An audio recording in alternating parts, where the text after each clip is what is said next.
Welcome to this painting guide on how to paint Granny Weatherwax from the Wyrd Sisters. This is the third and final instalment in this series, and you can catch both Magrat Garlic's and Nanny Og's videos on my channel. I'm starting off by priming the whole model with black surface primer, making sure to have a nice smooth coating, particularly on the dress, cape, hat and shoes, as this will also serve as a base coat for them. Next, I'm lightly going over the raised areas of the dress, cape, hat and shoes with German grey, paying close attention to the centre of each raised area. I'm using Dawnstone on top in the same way, just making sure that the German grey is still visible on the outer areas. You can touch up with each of those as you see fit. Looking at my reference images, she appears to have a lot of grey/blue hues in her outfit, so I'm starting off with a base coat of dark Reaper for the top that's under her dress.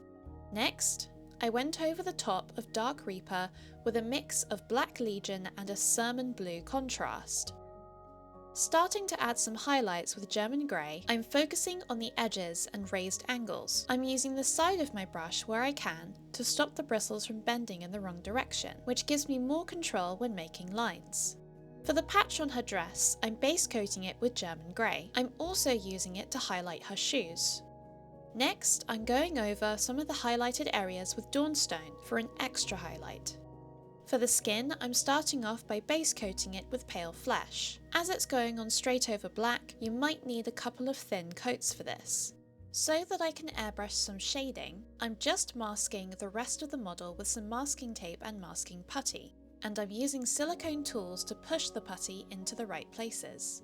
I'm using a mixture of Cadian Fleshtone and Wazdakka red to add some warmth to the face on areas such as the chin, forehead, cheeks and tops of the hands.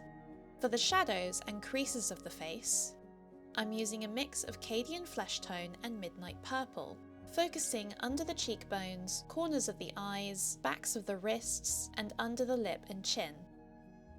Obviously, these steps make her a bit darker than how she is depicted in my reference photos, so I'm going back over with a thin layer of pale flesh to lighten her up slightly. I can go back and forth with each of these steps until I find the right balance.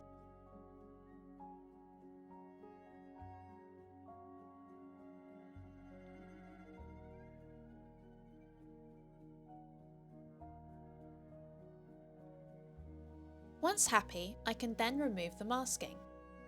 Moving on to the eyes, I'm doing the inside with a mix of Cadian Fleshtone and Old Rose. I'm then going over the top with Silver Grey, making sure to leave some of the pink around as an outline. This will create the waterline. For the irises, I'm making a small circle in the centre with Kantor blue, and then an even lighter circle in the centre with Fenrisian grey. For the pupils, you can either make a small dot in the centre with black on your brush, or you can use something like an old pen or a paper clip as a dotting tool to make it easier. For the hair and eyebrows, I'm base coating it with Dawnstone. For the ribbon on the hat, I'm base coating this with a mix of Kantor blue and black, and then highlighting it with Kantor blue. For the sign she's holding, I'm starting off by base coating it with Dryad bark, and I'm also using this to base coat her belt. This needed a couple of coats. For the paper on her sign, I'm base coating this with Silver Grey, and then covering it with Agrax Earthshade. To add some detail to the wood and belt, I'm making some small lines across with Mournfang Brown, and then going over the top with Cadian Fleshtone. I'm highlighting the rope with a mix of Cadian Fleshtone and Dryad bark.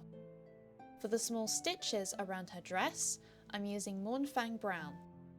And for the brooch on her cape and the pins on her hat, I'm using Leadbelcher. Next, I'm highlighting the eyebrows and hair with light grey. For the finalising steps, I'm covering the whole model in a gloss and matte varnish, and then I'm just going over the eyes, lips, shoes and metal bits with a gloss varnish again. I'm also going over the base with some black primer again, varnishing on top, and that is the model complete.